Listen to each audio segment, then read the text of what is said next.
নমস্কাৰ প্ৰিয় বন্ধু বান্ধৱীসকল, আপোনালোক সকলোকে পুনৰবাৰ স্বাগতম জনাইছোঁ আমাৰ চেনেল ই কুঁহিপাঠলৈ।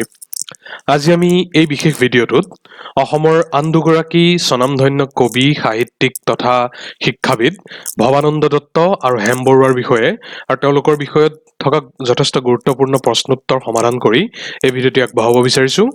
এইটো আমাৰ অসমীয়া লেংগুৱেজ শিতানৰ 11 নম্বৰ ছেশ্যন আৰু লগতে যিটো আমি সাহিত্যিকসকলৰ সন্দৰ্ভত কণ্টিনিউ ছিৰিজ কৰি আহিছোঁ তাৰ এয়া পঞ্চমটো ছেশ্যন। চ' পলম নকৰি মূল বিষয়বস্তুলৈ আগবাঢ়িব বিচাৰিছোঁ। প্ৰথমে আমি ভৱানন্দ দত্তৰ বিষয়ে চমু তেওঁৰ জীৱনপঞ্জী চাই ল'ব বিচাৰিছোঁ। তেখেতৰ জন্ম হৈছিল 1918 চনত যোৰহাটত। এতিয়া এই জন্মৰ চনটো কোনো জেগাত 1919 বুলিও উল্লেখ আছে, কিন্তু প্ৰায় সংখ্যক তথ্যত 1918 বুলি উল্লেখ থকা হেতু আমি 18 বুলিয়েই কৈছোঁ। মৃত্যু হৈছিল 1959 চনত।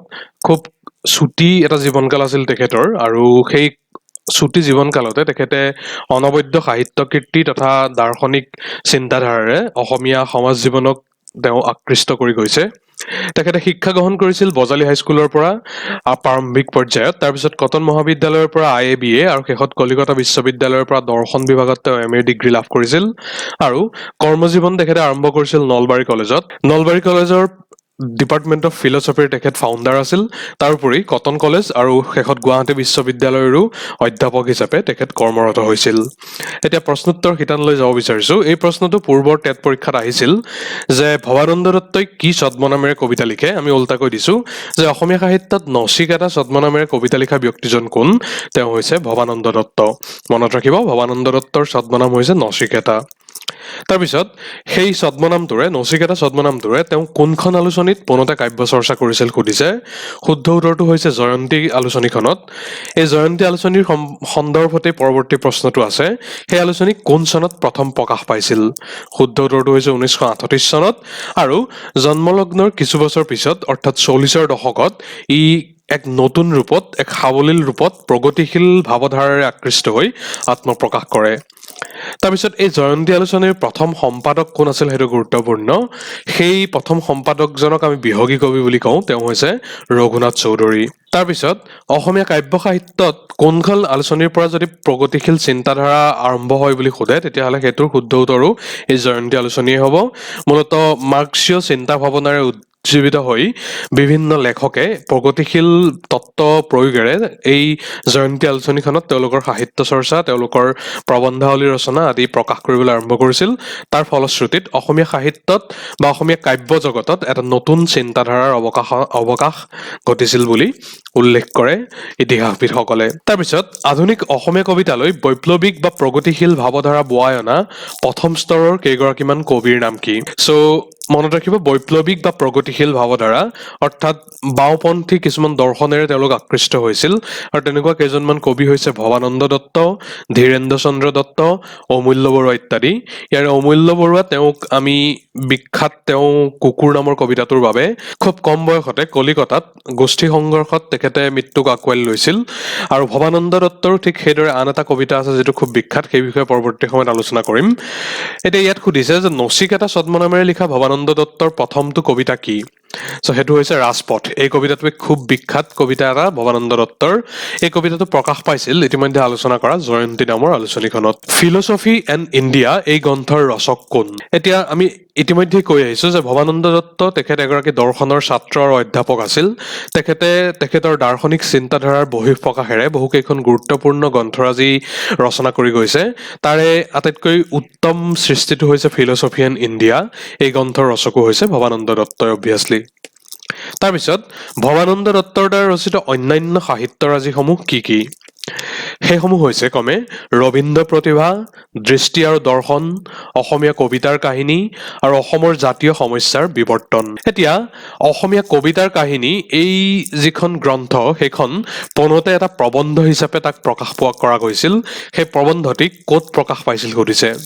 শুদ্ধ উত্তৰটো হৈছে আবাহন কাকতত। তাৰপিছত ৰাজপথ কবিতাটোৰ বাবে তেখেত ইতিমধ্যে বিখ্যাত বুলি আমি কৈছোৱেই। তাৰ উপৰিও তেখেতৰ দ্বাৰা ৰচিত আন কেইটামান প্ৰখ্যাত কবিতাৰ নাম উল্লেখ কৰিব লাগে।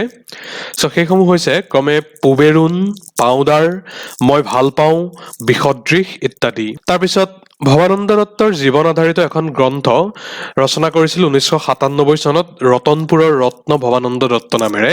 সেই গ্ৰন্থখনৰ ৰচক কোন সুধিছে, শুদ্ধ উত্তৰটো হৈছে নীলিমা দত্ত। এই নীলিমা হাজৰিকা দত্ত আছিল ভৱানন্দ দত্তৰ পত্নী আৰু নীলিমা দত্ত নিজেও এগৰাকী কবি তথা দাৰ্শনিক পণ্ডিত আছিল। তেওঁ অধ্যাপনাই কৰিছিল ভৱানন্দ দত্তৰ লগত আৰু এই নীলিমা দত্তই ভৱানন্দ দত্তৰ জীৱন আৰু কৰ্মৰাজিৰ ওপৰত বেছ কৰি ৰতনপুৰৰ ৰত্ন ভৱানন্দ দত্ত নামৰ জীৱনীমূলক গ্ৰন্থখন লিখি উলিয়াইছিল। তাৰপিছত ভৱানন্দ দত্তৰ জীৱনকালত প্ৰকাশিত একমাত্ৰ গ্ৰন্থখনৰ কথা সুধিছে। কেৱল মাত্ৰ এখন গ্ৰন্থই প্ৰকাশ পাইছিল তেওঁৰ জীৱনকালত। সেই গ্ৰন্থখনৰ কথা ওপৰত আমি আলোচনা কৰিছিলোঁৱে। সেইখন হৈছে ক্ৰমে ফিলচফি এণ্ড ইণ্ডিয়া। এই গ্ৰন্থখনৰ বাদ দি বাকী যিসমূহ গ্ৰন্থ আছিল সেইসমূহ পৰৱৰ্তী সময়ত ভৱানন্দ দত্তৰ সুপত্নী নীলিমা দত্তৰ পৃষ্ঠপোষকতাত প্ৰকাশ পাইছিল। এতিয়া ভৱানন্দ দত্ত কোনটো ৰাজনৈতিক চিন্তাধাৰাৰ প্ৰতি আকৰ্ষিত আছিল সুধিছে। ইতিমধ্যে ওপৰত আমি কৈছিলোঁ যে প্ৰগতিশীল চিন্তাধাৰাৰে তেখেতে কাব্য ৰচনা কৰি গৈছিল।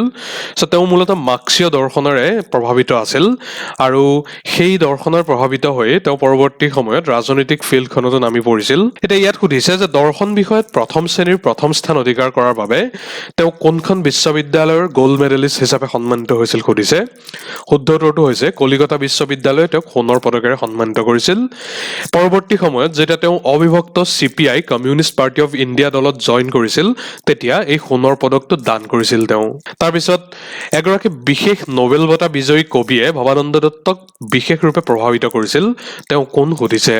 শুদ্ধ উত্তৰটো হৈছে কবিগুৰু ৰবীন্দ্ৰনাথ ঠাকুৰ, ভাৰতবৰ্ষৰ প্ৰথম নোবেল বঁটা বিজয়ী। তাৰপিছত কবিগুৰু ৰবীন্দ্ৰনাথ ঠাকুৰৰ যিসমূহ অৱদান সেয়া লাগে লিটাৰেৰী কণ্ট্ৰিবিউশ্যনসমূহেই হওক বা সামাজিক কৃতিত্বসমূহেই হওক, সেইসমূহক ভৱানন্দ দত্তই মাৰ্ক্সীয় ভাৱধাৰাৰে বিশ্লেষণ কৰিছিল আৰু তাৰ ফলশ্ৰুতিত এখন গ্ৰন্থৰ সৃষ্টি হৈছিল।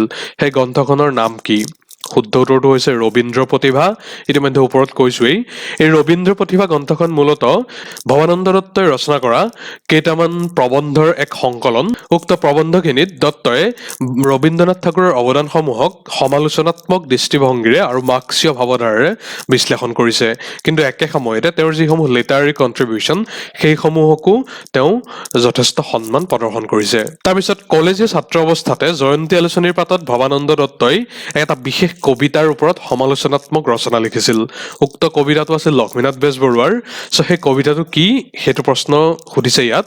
শুদ্ধ উত্তৰটো হৈছে কদমকলি। লক্ষ্মীনাথ বেজবৰুৱাৰ অমৰ সৃষ্টি কদমকলি কাব্যটোৰ ওপৰত এক সমালোচনাত্মক ৰচনা ভৱানন্দ দত্তই ছাত্ৰ অৱস্থাতেই ৰচনা কৰিছিল জয়ন্তী আলোচনীৰ পাতত। তাৰপিছত 1952 আৰু 1957 চনত CPI দলৰ প্ৰাৰ্থী হিচাপে ভৱানন্দ দত্তই লোকসভা এটা বিশেষ সমষ্টিৰ লোকসভা নিৰ্বাচনত প্ৰাৰ্থিত্ব আগবঢ়াইছিল। সেই সমষ্টিটো কি সুধিছে, সেইটো হৈছে বৰপেটা। দুইটা নিৰ্বাচনতে যদিও তেওঁ পৰাজয় বৰণ কৰিছিল কিন্তু তেওঁৰ যি প্ৰগতিশীল চিন্তাধাৰা সেই চিন্তাধাৰাৰ বহিঃপ্ৰকাশ এই দুইটা অকেজনতে যথেষ্ট তীব্ৰ ৰূপত প্ৰতিফলিত হৈছিল। আৰু ভৱানন্দ দত্তৰ সন্দৰ্ভত অন্তিমটো প্ৰশ্ন। ইয়াত ভৱানন্দ দত্তৰ এজন বিখ্যাত পুত্ৰৰ বিষয়ে সুধিছোঁ আমি। তেওঁৰ ৰিচেণ্টলি বিয়োগ ঘটিছে। তেওঁ এগৰাকী বিখ্যাত আইনজীৱী আছিল। তেওঁ আছিল ছুপ্ৰিম কোৰ্টৰ এগৰাকী বিখ্যাত এডভোকেট আৰু লগতে অৰুণাচল প্ৰদেশৰ এডভোকেট জেনেৰেল হিচাপেও তেওঁ কৰ্মৰত আছিল মৃত্যুৰ মুহূৰ্তলৈকে। তেওঁৰ নাম কি? শুদ্ধ উত্তৰটো হৈছে আমি সকলোৱে চিনি পাওঁ নিলয় দত্ত। তেওঁ আইনজীৱী হোৱাৰ সমান্তৰালভাৱে ICCৰ দ্বাৰা ৰিকগনাইজড এগৰাকী ক্ৰিকেট খেলৰ আম্পায়াৰো আছিল আৰু ৰিচেণ্টলি যিখন ক্লজ 6 কমিটি গঠন কৰি দিয়া হৈছিল সেই ক্লজ 6 কমিটিৰো তেওঁ এগৰাকী মেম্বাৰ আছিল। আৰু নিলয় দত্তৰ বিয়োগ অসমৰ আইনৰ যিখন পথাৰ তাৰ বাবে এক অত্যন্ত ক্ষতিস্বৰূপ। গতিকে এইখিনি আমি ভৱানন্দ দত্তৰ বিষয়ে জানিলোঁ। এতিয়া আমি চাম হেম বৰুৱাৰ বিষয়ে। আধুনিক অসমীয়া কবিতাৰ উন্মেষৰ যি পটভূমি সেই পটভূমিত হেম বৰুৱাৰ অৱদান যথেষ্ট গুৰুত্বপূৰ্ণ। তেখেতৰ জন্ম হৈছিল 1915 চনত তেজপুৰত আৰু মৃত্যু হৈছিল 1977 চনত। যোৰহাট আৰু তেজপুৰত তেওঁ স্কুলীয়া শিক্ষা গ্ৰহণ কৰিছিল। পৰৱৰ্তী সময়ত BA ডিগ্ৰী লাভ কৰিছিল কটন কলেজৰ পৰা আৰু শেষত কলিকতা বিশ্ববিদ্যালয়ৰ পৰা তেওঁ MA ডিগ্ৰী লাভ কৰিছিল আৰু মূলতঃ JB কলেজ আৰু বি বৰুৱা কলেজ এই দুখনত তেওঁ অধ্যাপনা কৰিছিল আৰু শেষত বি বৰুৱা কলেজৰ প্ৰিন্সিপাল পদতো তেওঁ অধিষ্ঠিত হৈছিল। এতিয়া প্ৰশ্নাৱলীসমূহলৈ আগবাঢ়িছোঁ। কোনকেইখন আলোচনীৰ জৰিয়তে হেম বৰুৱাৰ সাহিত্যিক প্ৰতিভাৰ বিকশিত হৈছিল সুধিছে। চ' সেইকেইখন হৈছে ক্ৰমে আবাহন, জয়ন্তী, পছোৱা আৰু ৰামধেনু। তাৰপিছত অসমীয়া সাহিত্যত বৈপ্লৱিক ভাৱধাৰাৰ সূচনা হোৱাৰ পৰৱৰ্তী সময়ছোৱাত, অৰ্থাৎ ইতিমধ্যে ওপৰত আমি কৈছিলোঁ যে বৈপ্লৱিক ভাৱধাৰাৰ সূচনা কোনে কোনে কৰিছিল, অমূল্য বৰুৱা, ভৱানন্দ দত্ত ইত্যাদি কবিসমূহে সূচনা কৰিছিল। তাৰ পৰৱৰ্তী সময়ছোৱাতে প্ৰতীক, চিত্ৰকল্প, স্পন্দিত গদ্যছন্দ আদি শৈলীৰ প্ৰয়োগৰে আধুনিক অসমীয়া কবিতাক এক নতুন গতি প্ৰদান কৰা প্ৰথমগৰাকী কবি কোন আছিল যদি সোধে, তেতিয়াহ'লে তেওঁ নিঃসংকোচে হেম বৰুৱাই হ'ব। আৰু হেম বৰুৱাই নিজেও আলোচনীৰ সম্পাদনাৰ দায়িত্বত অধিষ্ঠিত আছিল। তেওঁ দুখন আলোচনী সম্পাদনা কৰিছিল, সেইকেইখন হৈছে ক্ৰমে পছোৱা, যিখন 1948 চনত প্ৰথম প্ৰকাশ হৈছিল, আৰু এখন ইংৰাজী বাতৰি কাকত যাৰ নাম হৈছিল আছাম এক্সপ্ৰেছ। তাৰপিছত হেম বৰুৱাৰ কাব্যপুথি কেইখনৰ নাম কি সুধিছে। তেওঁ কাব্যপুথিৰ সমান্তৰালভাৱে ভ্ৰমণ কাহিনী, প্ৰবন্ধমূলক ৰচনা আৰু আন বহু গ্ৰন্থ, সৰ্বমুঠ 35খনতকৈ অধিক গ্ৰন্থ তেওঁ ৰচনা কৰি থৈ গৈছে। এতিয়া কাব্যপুথিৰ বিষয়ে যদি স্পেচিফিকেলি সোধে, তেতিয়াহ'লে তিনিখন কাব্যপুথি আছে। সেইকেইখন হৈছে ক্ৰমে বালিচন্দা আৰু মনময়ূৰী। এই বালিচন্দা আৰু মনময়ূৰী তেওঁ জীৱনকালতে প্ৰকাশ পাইছিল, আৰু পৰৱৰ্তী সময়ত এই দুইখন গ্ৰন্থত যিসমূহ অন্তৰ্ভুক্ত কবিতা, তাৰ লগতে অপ্ৰকাশিত কবিতাসমূহৰ এক সংকলন কৰি হেম বৰুৱাৰ কবিতা নামেৰে এখন গ্ৰন্থ তেওঁৰ মৃত্যুৰ পিছত প্ৰকাশ পাইছিল। সেইখন হেম বৰুৱাৰ কবিতা সমগ্ৰ বুলিও আমি ক'ব পাৰোঁ। চ' এই তিনিখন কাব্যপুথি তেওঁৰ আছিল। তাৰপিছত বান্দৰ নামৰ বিখ্যাত কবিতাটোৰ কবি কোন সুধিছে। ইতিমধ্যে আমি কুকুৰ কবিতাটোৰ কথা ওপৰত কৈছিলোঁ অমূল্য বৰুৱা বুলি। চ' বান্দৰ নামৰ কবিতাটোৰ কবি হৈছে হেম বৰুৱা। তেওঁ 1940 চনত আবাহন কাকতত এই কবিতাটো লিখিছিল, আৰু এই বান্দৰ কবিতাটোৰ জৰিয়তেই আধুনিক অসমীয়া কবিতাৰ প্ৰাৰম্ভ ঘটিছিল বুলি বিশ্বাস কৰা হয়। তাৰপিছত ইয়াত আমি হেম বৰুৱাৰ উল্লেখযোগ্য কবিতা কিছুমান উল্লেখ কৰি দিছোঁ। ইয়াৰ এটাও যদি স্পষ্টকৈ আপোনালোকক সোধে, তেতিয়াহ'লে আপোনালোকে উত্তৰটো দিয়াত সহজ হ'ব। চ' হেম বৰুৱাৰ দ্বাৰা ৰচিত সেই বিখ্যাত কবিতাসমূহ হৈছে ক্ৰমে জয়ন্তী, পূজা, গুৱাহাটী 1944, মৰুভূ ইত্যাদি। এইসমূহ তেওঁ প্ৰাৰম্ভিক পৰ্যায়ত লিখিছিল। তাৰপিছতে তেওঁৰ এটা যুগজয়ী কবিতা হৈছে মমতাৰ চিঠি। এই মমতাৰ চিঠি কবিতাটোৱে হেম বৰুৱাৰ যি কৃতিত্ব, সেই কৃতিত্বকো অতিক্ৰমি এক কালজয়ী ৰূপ পাইছিল বুলি বিভিন্ন সাহিত্যিক ইতিহাসবিদসকলে মত পোষণ কৰে।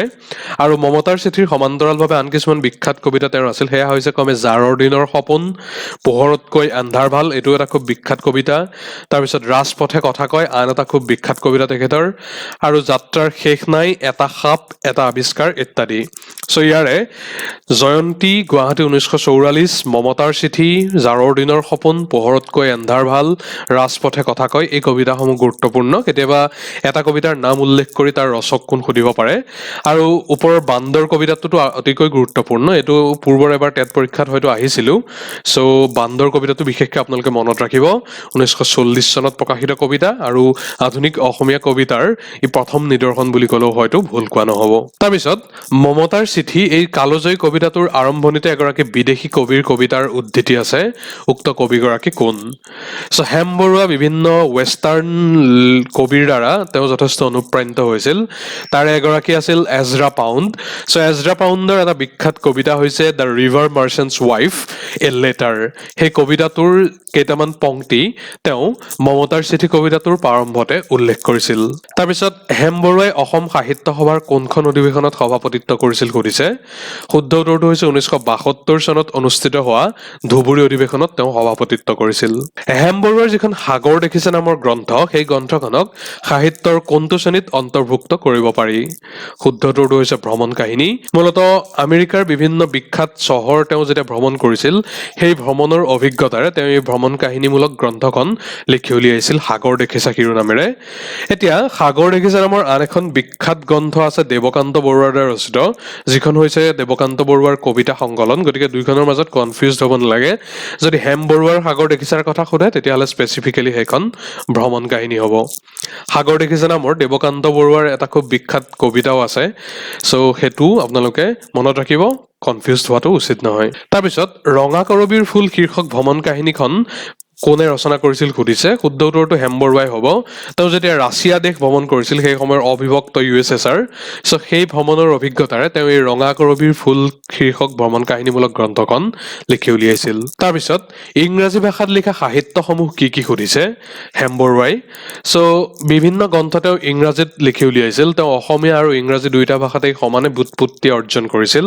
চ' ইংৰাজী ভাষাত লিখা তেওঁৰ কেইটামান বিখ্যাত গ্ৰন্থ হৈছে the August revolution in Assam, 1942 চনৰ যি আগষ্ট ক্ৰান্তি অৰ্থাৎ আগষ্ট ৰিভলিউশ্যন ভাৰত ত্যাগৰ সময়ত, চ' তাৰ পটভূমিত অসমৰ বিভিন্ন ঘটনাৰাজিৰ সংমিশ্ৰণেৰে তেওঁ এই গ্ৰন্থখন লিখি উলিয়াইছিল। তেওঁৰ ইংৰাজীত লিখা আটাইতকৈ বিখ্যাত গ্ৰন্থখন হৈছে এইখন the red river and the blue hill.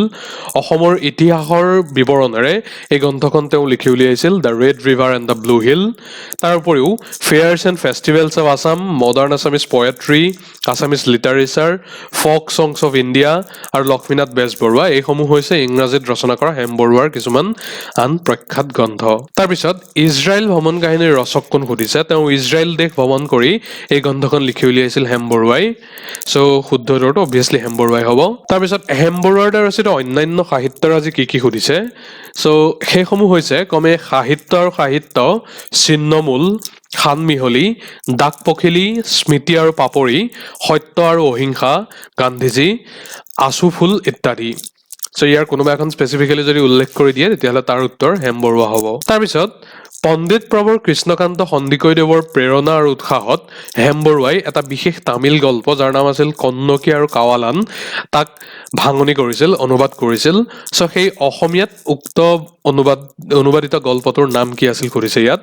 চ' শুদ্ধ উত্তৰটো হৈছে কন্নকীৰ কাহিনী, আৰু সেই কন্নকীৰ কাহিনী অনুবাদ গল্পটো আবাহনত প্ৰকাশ পাইছিল। চ' যেতিয়া তেওঁ এই গল্পটো অনুবাদ কৰিছিল তেতিয়া তেওঁ জগন্নাথ বৰুৱা কলেজত অধ্যাপনাৰ বাবে যোগ দিছিল। সেই সময়ত জগন্নাথ বৰুৱা কলেজৰ অধ্যক্ষ পদত পণ্ডিত প্ৰবৰ কৃষ্ণকান্ত সন্দিকৈদেৱ কৰ্মৰত আছিল। হেম বৰুৱাৰ এক অন্যতম অৱদান অসমীয়া সাহিত্যলৈ হৈছে তেওঁৰ ভ্ৰমণমূলক গ্ৰন্থসমূহ। চ' ইতিমধ্যে তেনেকুৱা বহুকেইখন গুৰুত্বপূৰ্ণ গ্ৰন্থৰ কথা ওপৰত উল্লেখ কৰিছিলোঁ। তেনে আন এখন গ্ৰন্থ হৈছে দক্ষিণ পূব এছিয়া ভ্ৰমণৰ অভিজ্ঞতাৰে তেওঁ ৰচনা কৰা এখন গ্ৰন্থ। সেই গ্ৰন্থখনৰ নাম কি? শুদ্ধ উত্তৰটো হৈছে মেকং নৈ দেখিলোঁ। তাৰপিছত প্ৰাচীন গ্ৰীচৰ অমৰ কাহিনীৰ আধাৰত হেম বৰুৱাই কোনখন গ্ৰন্থ ৰচনা কৰিছিল সুধিছে। চ' গ্ৰীচৰ কাহিনীৰ আধাৰত তেওঁ ৰচনা কৰা গ্ৰন্থখন হৈছে কিউপিড আৰু চাইকি। আজিৰ এই ভিডিঅ'টোৰ অন্তিমটো প্ৰশ্ন। ইয়াত আমি সুধিছোঁ যে 1957 চনৰ পৰা 1971 চনলৈকে প্ৰায় 14-15 বছৰ কাল হেম বৰুৱা সাংসদ হিচাপে নিৰ্বাচিত হৈছিল। চ' কোন দুটা লোকসভা সমষ্টিৰ প্ৰাৰ্থী হিচাপে তেওঁ উক্ত নিৰ্বাচনসমূহত প্ৰতিদ্বন্দ্বিতা কৰি বিজয়ী হৈছিল? শুদ্ধ উত্তৰটো হৈছে 1957 আৰু 1962 চনত তেওঁ গুৱাহাটী সমষ্টিক প্ৰতিনিধিত্ব কৰি বিজয়ী হৈছিল। তেতিয়া প্ৰজা ছচিয়েলিষ্ট পাৰ্টিৰ তেওঁ এগৰাকী সদস্য আছিল, বা উক্ত পাৰ্টিক প্ৰতিনিধিত্ব কৰি তেওঁ নিৰ্বাচনত অৱতীৰ্ণ হৈছিল। আৰু তৃতীয়বাৰৰ বাবে তেওঁ মঙলদৈ লোকসভা সমষ্টিক প্ৰতিনিধিত্ব কৰি জয়ী হৈছিল। 1948 চনত তেওঁ কংগ্ৰেছ দল ত্যাগ কৰিছিল আৰু সমাজবাদী দলত তেওঁ যোগদান কৰিছিল, আৰু পৰৱৰ্তী সময়ত প্ৰজা ছচিয়েলিষ্ট পাৰ্টিৰ পৰা তেওঁ সাংসদ হিচাপে নিৰ্বাচিত হৈছিল। উক্ত 15 বছৰীয়া যি কাৰ্যকাল আছিল হেম বৰুৱাৰ, সেই সময়তে তেখেতে যথেষ্ট জনপ্ৰিয়তা অৰ্জন কৰিছিল সাংসদ ৰূপে। তেখেতৰ তেজস্বী বক্তৃতা তথা বিভিন্ন সময়ত সংসদক প্ৰতিনিধিত্ব কৰি বিভিন্ন দেশ ভ্ৰমণ কৰাৰ অভিজ্ঞতাৰ বাবে। ইয়াৰ উপৰি হেম বৰুৱাৰ জৱাহৰলাল নেহৰুৰ লগত যি সম্পৰ্ক, সেই সম্পৰ্কও যথেষ্ট এক সৰহ আলোচনাৰ বিষয় আছিল। যদিও আইডিঅলজিকেলি বা ৰাজনৈতিকভাৱে তেওঁলোকে বিপৰীত মেৰুত অৱস্থান গ্ৰহণ কৰিছিল, কিন্তু তেওঁলোকৰ ব্যক্তিগত সম্পৰ্ক যথেষ্ট সৌহাৰ্দ্যমূলক আছিল বুলি যথেষ্ট উৎসত উল্লেখ আছে। গতিকে হেম বৰুৱাই বিভিন্ন সময়ত অসম আৰু অসমীয়াৰ স্বাৰ্থত সংসদত বহুতো তেজস্বী বক্তব্য ৰাখিছিল, আৰু তাৰ ফলশ্ৰুতিত অসমে বহুত কেইটা গুৰুত্বপূৰ্ণ ইনফ্ৰাষ্ট্ৰাকচাৰেল প্ৰজেক্টেই হওক বা আন বহু দিশতো লাভান্বিত হৈছিল। চ' এইখিনি প্ৰশ্ন আপোনালোকৰ বাবে আমি আগবঢ়ালোঁ। আশা কৰোঁ আপোনালোক উপকৃত হ'ব। আৰু যদি আপোনালোকৰ কিবা প্ৰশ্ন আছে যিখিনি আমাৰ ইয়াত কভাৰ হোৱা নাই, আপোনালোকে আমাক কমেণ্ট বক্সত জনাব। আমি আপোনালোকক জনাবৰ বাবে যত্ন কৰিম। আশা কৰোঁ আপোনালোক উপকৃত হৈছে। ভিডিঅ'টো ইমানতে সামৰণি পেলাইছোঁ। ধন্যবাদ। শুভৰাত্ৰি।